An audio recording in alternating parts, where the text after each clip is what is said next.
Hey, my name is Chase, and I'm a web guy. I'm like a web guy. I mean, I've mostly been working on the web for like a long time, like almost a decade, I guess. Just started as a hobbyist, and then now I'm like a professional, independent entrepreneur. I started a business with a business partner, and we have like shares of our company and stuff, and we like have customers, and I do it all like literally in my jammies. I am proud of my life, I'll be honest. Like it's taken me a long time to get to a stage where I'm proud of my life. I've fought like with myself, nobody else, with just myself for forever.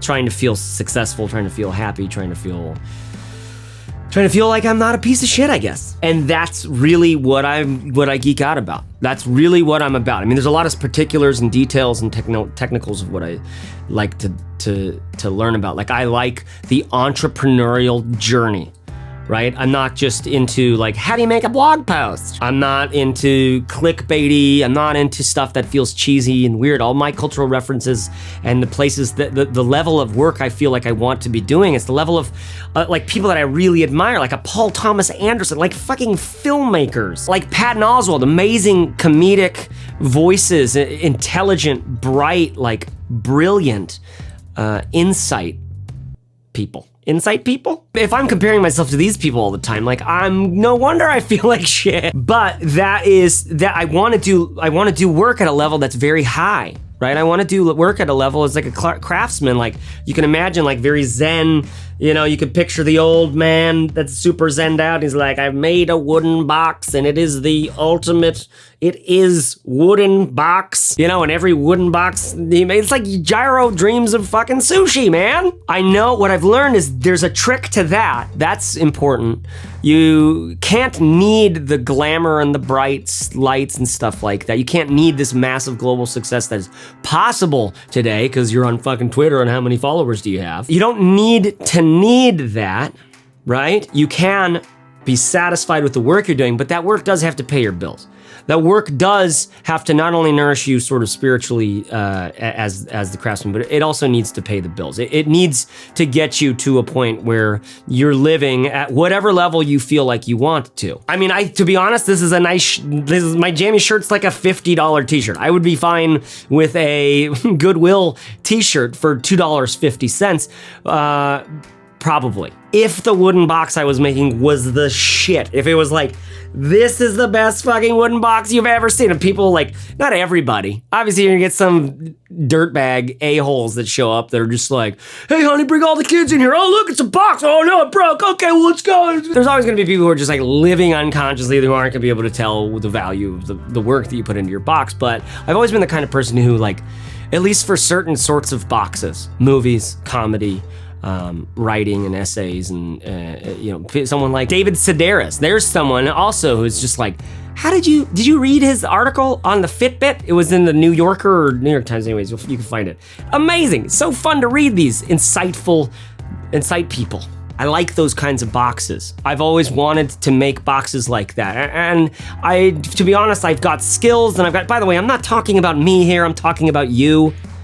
You've got skills, you've got talent. That's what I felt. I've got some skills, I've got some talent, but it's like raw. I don't know what to do with it. Everything, it's like I'm kind of scatterbrained. I could go this direction with my life, I can go in that direction with my life. This is the sluice of life. The sluice of life. The sluice, the sludge. This is the place this is where the alchemy happens, man. This is where the work happens, is in all that fear, and all that uncertainty, and all that hope, and all that ambition, and all that craving and desire, dealing with our insecurities, dealing with our shadow sides, right?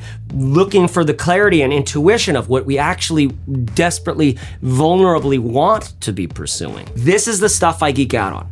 These are the kinds of lessons that I collect. These are the kinds of quotes that I collect from people. I do a lot of quote collecting on this site. And so if you get on the email list, I'll send you my 7 sort of favorite, like, big bad daddy quote. Bad daddy? I don't know. Was that some Freud stuff? Was that a big bad daddy? That could be. But I'll send you 7 of these quotes that I really like with some essays from me on these kinds of ideas. How do we create our great works? Just great works, just good stuff. I want to be performing at at the height of what's possible for me, and I want to be enjoying that. All right, it's like Prince said. This is my new favorite quote, one of my favorite quotes. So, and it's probably anecdotal, like I don't know, but like one of Prince's friends asked him, like, "Hey man, how come you're not doing another Purple Rain?" Purple Rain had come out. It was a success. It was big. It was like this film. It was this album. It was like purple is a motorcycle. Pretty sure there was some rain. And this is how Prince responded to him. He said, "I've been to the mountaintop. There's nothing there." Now, I leaned in and I took a deep breath and I tried to make you hear that point that I was making. That Prince has been to the mountaintop, that there's nothing there. But the truth is, none of us really believe that. We've not been on the top of the mountain, right? I still want to get to the top of my mountain. I want to be performing at the peak of my thing, but I want to do it in a way that when I get there and I realize there's just more mountains to climb, that I don't feel completely fucking crushed by that. Because as someone who's suffered with a little bit of mental health stuff, I'm kind of, manic depressive a little bit, nothing diagnosed, definitely probably some ADD, nothing undiagnosed, but I have been able to manage that stuff. Meditation, manage.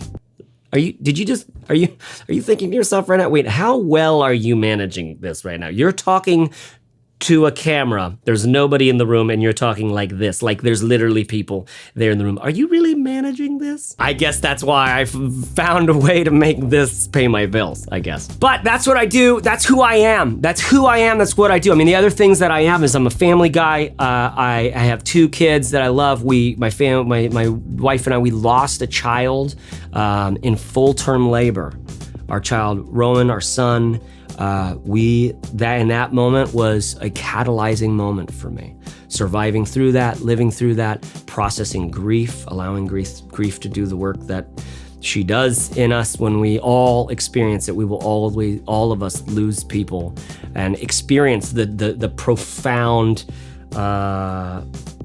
lack of permanence in our lives. My wife and I have lived and are living through that. We also have 2 lovely living kids. Aiden, at the time of recording this, he's almost 9, and my daughter Etney, who's almost a year old.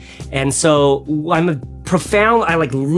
love learning how to do this, and it was not easy to learn how to be a fucking dad, right? So that's another thing that I am, because that's another place where all this shit comes up, because if I'm with them, well, then I'm not climbing my mountain. And if I'm not doing my great work, well, how does this is just what I have to do. Like all of this weird shit in my head that was totally unbalanced.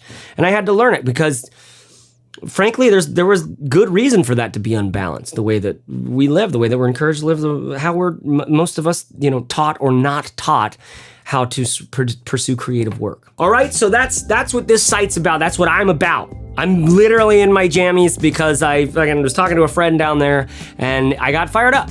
And I was like, this is what I'm about. I'm about this entrepreneurial journey. I'm about the creative spirit. I'm about creating your work in the world, finding your vocation, finding what is the box that you make? That's what I'm about. I run a company called Fizzled that's all about this. On the surface, it's about how to make money on the internet, right? But what it's really about underneath is like, who the fuck are you? What are you here for?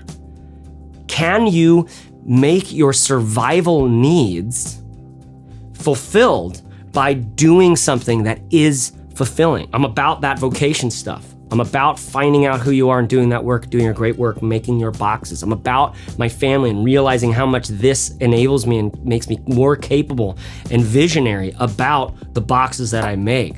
I'm about my business Fizzle, which serves that in a much wider capacity. And I'm about what happens here at this site, which is just the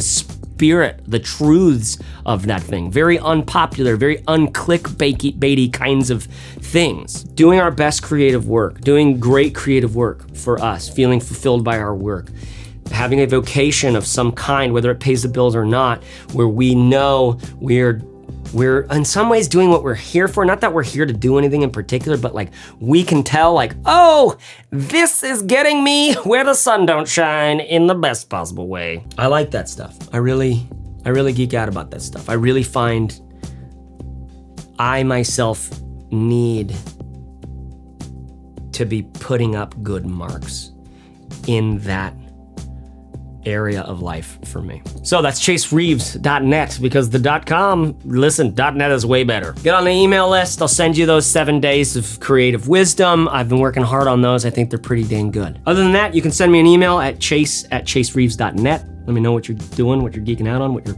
challenges are. Thanks for watching. Thank you honestly for watching, and thanks for coming by chasereeves.net, and I'm wishing you luck on the box building.